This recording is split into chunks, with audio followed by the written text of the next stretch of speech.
Assalamualaikum warahmatullahi wabarakatuh. Apa kabar teman-teman semuanya? Bertemu lagi dengan saya di channel Bakotati. Baik teman-teman semuanya, hari ini saya ingin kasih motivasi sedikit ya, kasih semangat buat teman-teman yang saat ini sedang berjuang, sedang berusaha, sedang berikhtiar untuk eh, berharap segera supaya kita bisa keluar dari jeratan hutang. Ya, saking banyaknya WA masuk, telepon gitu ya. Eh, ya sebelumnya mohon maaf, saya bukan nggak mau membalas, tapi karena memang kesibukan, apalagi hari ini saya kerja ya. Pagi itu sudah banyak WA yang masuk bertanya segala macam lah tentang hutang.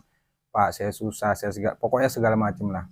Bukan saya nggak mau jawab, tapi memang karena kesibukan ya. Jadi sekali lagi mohon maaf. Nah, hari ini saya ingin kasih semangat, kasih motivasi buat teman-teman semuanya tentang eh, bagaimana sih memahami ya atau rumus supaya kita dapat keajaiban ketika kita sedang berada di posisi sulit. Misalnya kita ketakutan karena dikejar hutang, kemudian kita misalnya besok sudah jatuh tempo harus bayar tapi nggak punya uang. Nah, saya kasih pemahaman dan saya kasih rumusnya dulu.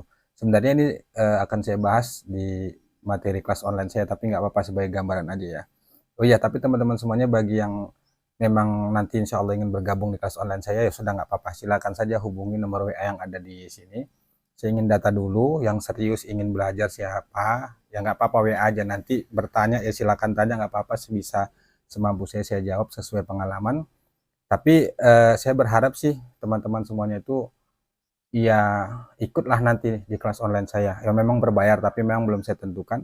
Karena di kelas online saya itu nanti kan ini saya kasih gambaran sedikit ya, bahwa di kelas online tuh saya buat kita eh, 6 hari itu belajar mulai dari awal ya, mulai dari awal ada materi-materi yang harus dipahami dulu, kemudian hari pertama, kedua, ketiga, keempat, kelima, keenam itu terima materi dulu lewat video gitu ya.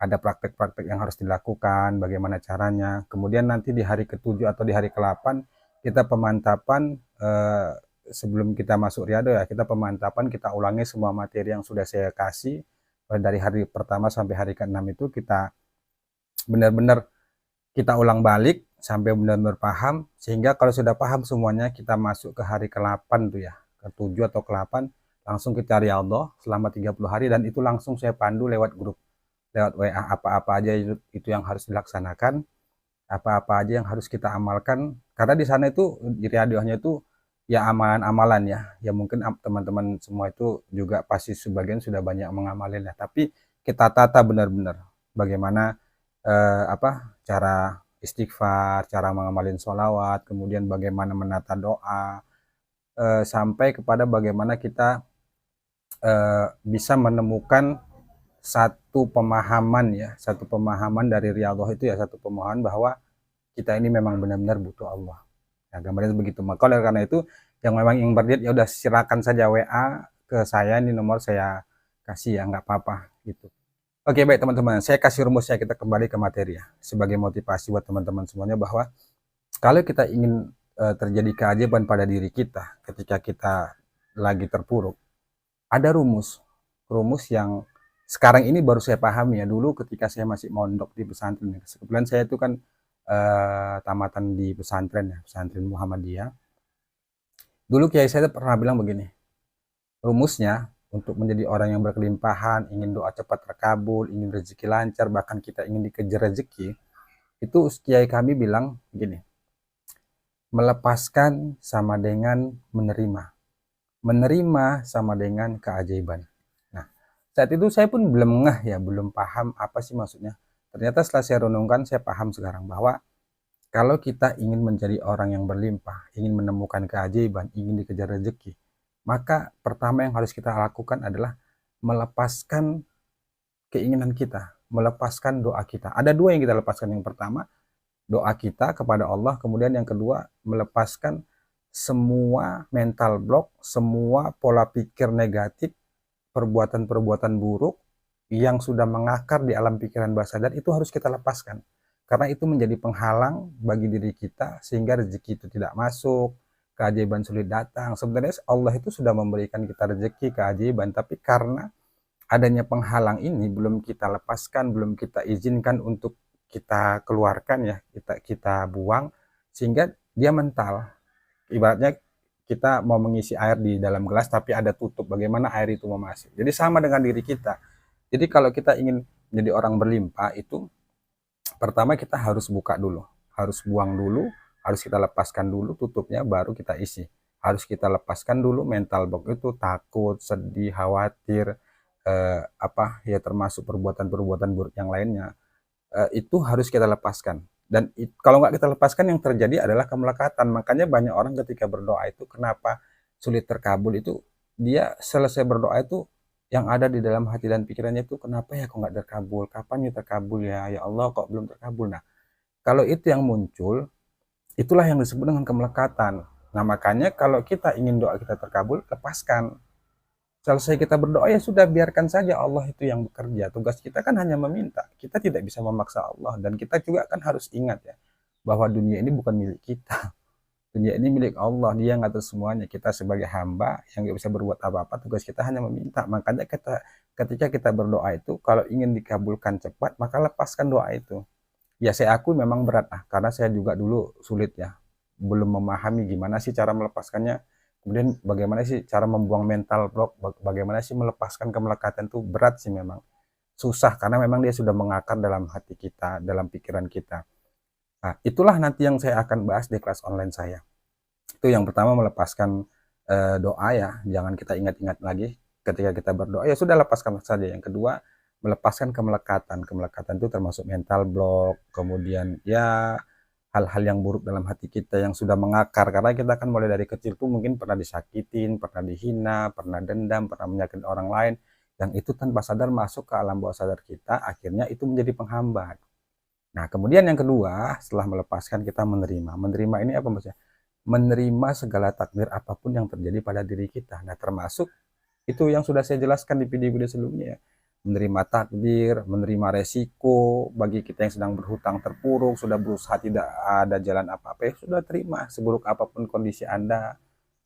Saya meyakini sih, karena saya sudah merasakan itu, saya meyakini sih kalau Anda memang berani melakukan yang tiga hal saya sampaikan itu, menerima, kemudian sabar, kemudian tawakal, saya yakin sih insya Allah semuanya akan baik-baik saja Pak. Dan terbukti ya dulu ya, saya secara nggak langsung itu sebenarnya sudah menerapkan ilmu itu dulu. Paling saya belum nggak saat itu ilmu melepaskan dan ilmu menerima. Saat itu ketika apa ya, ketika saya dipanggil pihak bank itu ya, besok harinya saya dipanggil, saya malam itu berdoa, ya Allah besok saya dipanggil pihak bank, saya nggak tahu apa yang terjadi, ya Allah hamba mohon tolong hamba, karena saya lemah, karena hamba lemah ya Allah, saya nggak tahu berbuat apa, hanya Engkau yang bisa membantu hamba. Nah saat itu saya berdoa, saya lepaskan, kemudian saya terima, ya Allah apapun yang terjadi akan saya terima segalanya, yang penting aku tetap yakin bahwa Engkau adalah tidak menzolimin, bahwa Engkau adalah Tuhanku yang maha menolong. Ya sudah, saya terima. Saya pun saat itu dimaki, dihina. Nah ketika mereka datang tuh ke rumah ya, yang mengancam katanya mau mengambil rumah dan segala macam, alhamdulillah akhirnya tidak. Justru mereka yang memberikan solusi. Itu sudah saya ceritakannya. Nah begitu juga dengan kita ya. Cobalah teman-teman, pelan-pelan ya, berkali-kali memang saya katakan sulit memang, tapi mau tidak mau, menurut saya cara terbaik untuk kita cepat keluar dari hutang itu ya dengan tiga hal ini. Jangan amalan dulu deh, ini dulu coba latih, menerima, kemudian kita sabar, kemudian kita ya tawakal setawakalnya. Kalaupun Anda bisa berikhtiar minta tolong ke temannya, silakan, nggak apa-apa. Dengan mungkin pinjam uang untuk menutupi yang sini, ya silakan saja, nggak apa-apa, tapi tetap latih hati dan jiwa kita. Tapi kalau seandainya sudah tidak ada lagi jalan, Anda harus kemana? Saya katakan kemana, lari kemana? Anda mau bunuh diri? Anda yakin setelah Anda bunuh diri itu semuanya selesai? Tidak, justru nanti di akhirat sana juga kita kewalahan, maka justru makin lebih berat, belum lagi keluarga yang kita tinggalkan. Maka jalan satu-satunya ya sudah, hadapin. Dan bismillah, selalu saya katakan, hati Anda jaga, pikiran Anda jaga, lisan Anda jaga. Saya katakan ya, ketika Anda dihina misalnya, mau ingin menghadapin ini ya, orang yang menagih hutang, ya sudah Anda bismillah, ya Allah hari ini saya nggak bisa bayar utang, hari ini mereka ingin menagih, ya udah datang, bismillah, ya Allah aku berlindung padamu, hadapin.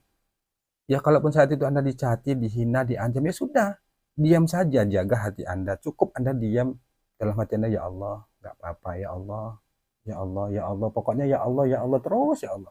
Walaupun saat itu jalan keluar belum kita temukan, nggak apa-apa. Itu artinya kita tunjukkan ke Allah bahwa kita benar-benar bergantung itu hanya padanya, benar-benar hanya berharap kepadanya, nggak ada yang lainnya. Nah, kalau Anda berani melakukan itu, saya yakin Anda saat Anda mulai menerima, kemudian Anda sabar, Anda tawakal, saya yakin Anda akan menemukan satu keajaiban yang keajaiban itu tidak pernah Anda pikirkan sama sekali. Tapi kalau Anda belum masuk ke ranah sana, amalan yang Anda kerjakan itu ya bukan tidak baik-baik. Ya memang banyak mereka yang mendapatkan keajaiban, tapi nggak semudah itu. Ya, saya selalu bilang, bagaimana keajaiban itu datang sementara hati kita masih semrawut, masih berantakan, hati kita itu masih takut segala macamnya gitu. Ya sudah, pasrah saja. Keajaiban itu datang saat hati kita tenang, pikiran kita tenang. Itu insya Allah teman-teman semua. Dan itu banyak sekali terjadi pada diri saya. Makanya saat Anda sudah mengamalkan sholawat, misalnya istighfar, hati Anda tenang, Anda pun agak tenang lah. Mungkin kan perasaan orang itu berbeda-beda ya, hari ini bisa tenang, besok tidak ya kan. Nah, di saat tenang itu sebenarnya kesempatan Anda untuk berdoa kepada Allah. Kan biasanya orang tuh udah dikasih tenang oleh Allah, justru nggak dimanfaatkan. Ya dia merasa alhamdulillah tenang. Ya bagus, tapi di saat itu seharusnya ketika hati Anda sudah tenang, Anda berdoa kepada Allah. Karena keajaiban itu datang ketika hati dan pikiran tenang. Tapi kalau Anda sedang takut, sedang gelisah, ya bagaimana itu mau datang? Tetap datang keajaiban pertolongan Allah. Tapi yang ditolong itu bukan langsung kita diberi uang. Tidak, nggak seperti itu. Atau ada orang yang berdiri, ya syukur-syukur ada. Tapi biasanya Allah menolong itu dengan memberikan kekuatan dulu, hati kita, pikiran kita. Ya kalaupun Anda harus menangis, ya sudah menangis saja, nggak apa-apa. Percaya sama saya teman-teman, saya sudah lakukan itu ya. Dulu saya mengamalin apa yang nggak saya amalin ya, sholawat, tahajud, sampai semuanya. Tapi saya belum masuk ke ranah nerima, ikhlas, ridho. Akhirnya mental semua karena dia benar-benar belum menyatu dalam jiwa kita gitu. Karena masih ada yang mengakar dalam hati kita itu tadi, mental block, ketakutan, dan itu harus dihilangkan. Nah, caranya adalah yaitu tadi, ya sudah jalanin saja, terima saja segala resiko apapun yang terjadi. Tapi ingat, selesai Anda menerima itu semuanya, berjanji dalam hati bahwa Anda nggak ingin lagi untuk berhutang, cukup sekali itu aja. Nah, itu menerimanya. Makanya menurut saya cara terbaik itu ya memang harus 3 hal ini. Baru setelah itu kita masuk ke ranah 3 ini, baru masuk pada amalan. Kalau sudah masuk amalan karena hati kita sudah menerima dan kita sudah siap menerima keberlimpahan atau keajaiban itu, maka insya Allah sholawat Anda, istighfar Anda itu, Anda akan terkejut-kejut melihat keajaiban Allah datang, pertolongan Allah itu datang. Tapi kalau belum, Anda sulit, percaya sama saya. Kemudian keajaiban itu, ya menurut saya bisa sih kita hadirkan ketika hati dan pikiran kita itu sudah tidak lagi memikirkan permasalahan kita gitu. Makanya saat itu ketika saya mentok ya, nggak ada jalan keluar, saya bilang ke Allah, ya Allah, mulai hari ini saya nggak mau lagi pikirkan hutang, saya nggak mau lagi memikirkan masalah yang sedang saya hadapi. Semuanya saya serahkan sepenuhnya kepadamu ya Allah. Hari ini saya ingin fokus minta ampun, ingin fokus memperbaiki diri, ingin fokus ya belajar, menuntut ilmu dan lain sebagainya. Saya nggak pikirkan itu. Meskipun sebenarnya saat itu ya solusi belum datang, saya meyakini bahwa saat itu saya sedang bermasalah, punya utang, punya masalah yang memang harus diselesaikan. Tapi saat itu saya bilang, kalau saya nggak mau pikirkan itu ya Allah. Ya akhirnya mereka itu yang pening sendiri ya, orang-orang yang menagih saya itu pening sendiri. Saya santai saja, yang penting saya sudah, saya ditagih, saya hadapin saja sudah. Saya ada duit, saya kasih, nggak ada duit ya sudah, saya bilang saya nggak punya duit. Ya sudah, mereka yang nyaci segala macam, ya sudah, akhirnya pun saya berani, sehingga dengan keberanian itulah saya fokusnya itu ya sudah, perbaikin ibadah, malam nangis karena kebingungan, ya sudah, hari-hari saya begitu saja terus. Maka oleh karena itu teman-teman semuanya, cobalah latih untuk melepaskan. Di posisi terjepit, di posisi Anda terpuruk, Anda berdoa kepada Allah, sudah, jangan Anda ingat lagi doa itu, lepaskan saja, percayakan saja kepada Allah. Insya Allah semuanya akan baik-baik saja. Kemudian terima segala kemungkinan-kemungkinan buruk yang akan terjadi. Dan yang paling penting, jangan ikutin, jangan berusaha, jangan dengarkan pikiran-pikiran, bisikan-bisikan yang ada di dalam pikiran kita ini. Kadang-kadang kan udah saya sampaikan, itu lagi terjepit, lagi ketakutan, itu ada saja bisikan-bisikan yang menyuruh kita tuh untuk melakukan perbuatan-perbuatan yang tidak baik ya. Itu jangan diturutin. Daripada Anda itu berpikir takut, murung, ya sudah Anda baca sholawat aja, baca sholawat, istighfar, apa yang bisa Anda kerjakan saja. Saya yakin sih, kenapa ya? Ya, saya meyakini insya Allah kok teman-teman berani masuk di ranah itu, insya Allah semuanya akan baik-baik saja. Dan Allah sudah atur itu kok. Nggak mungkin Allah itu nggak mungkin Allah itu mencelakakan kita. Insya Allah enggak. Itu sebagai bentuk kasih sayang Allah aja, supaya kita sadar bahwa Allah itu yang punya dunia, Dia yang memiliki dunia ini, Dia yang berkuasa, bahwa kita ini selama ini mungkin sombong, sok hebat. Kemudian saat kita di atas punya harta, punya segalanya, kita nggak ingat Allah, kita dikemplang sama Allah supaya lu ingat, lu tuh siapa, lu hamba gua yang Allah yang menguasai, kira-kira begitulah bahasanya. Maka saat ini bagi teman-teman yang lagi berjuang, belajarlah untuk melepaskan. Masuklah ke ranah menerima. Insya Allah dua hal ini, melepaskan sama dengan menerima, menerima sama dengan keajaiban. Maka insya Allah ketika Anda sudah masuk di ranah dua ini, percaya sama saya, maka keajaiban pun akan datang. Dan itu bukan hanya berlaku ketika Anda sedang terjepit, nanti ketika Anda punya impian, punya doa, punya hajat, itu insya Allah mudah. Kenapa? Karena Anda sudah berani melepaskan, kemudian Anda sudah mengikhlaskan, melepaskan mental block. Setiap Anda berdoa itu Anda sudah tidak pikir kapannya dikabulkan. Itu kan bukan ranah kita. Anda sudah mempercayakan semuanya pada Allah. Kemudian kalaupun terjadi pada hal yang tidak kita inginkan, Anda sudah menerima, Anda sudah ikhlas. Berarti Anda sudah saat Anda sudah berani menerima, berani menghadapi kesulitan-kesulitan itu, berarti Anda sudah menunjukkan ke Allah bahwa Anda itu sudah ridho, sudah siap. Dan sehingga saat itu Allah pun ya sudah, Dia kasih terus keajaiban-keajaiban yang kadang-kadang keajaiban itu, jalan keluar itu tidak pernah terpikir sama sekali. Sama halnya dulu saya, teman-teman semua. Saat itu saya hanya ya sudahlah berdoa, yang penting saya berdoa, kata guru saya, eh, hadapi, saya hadapin sambil saya ya terseot-seot, kira-kira bahasa kami di sini ya. Sambil saya itu pokoknya sudahlah, saya ngerti betul tuh. Saya belajar itu, belajar menerima, belajar itu benar-benar sakit. Kan sudah saya bilang, bahkan dulu saya sampai sesak sekali dada saya itu, kadang-kadang sampai duh ya Allah pedihnya gitu. Pikiran saya, wah makan nggak selera, tidur nggak enak, kadang-kadang bawaannya juga mau sensitif, mudah tersinggung, mudah emosi, semuanya lah pokoknya.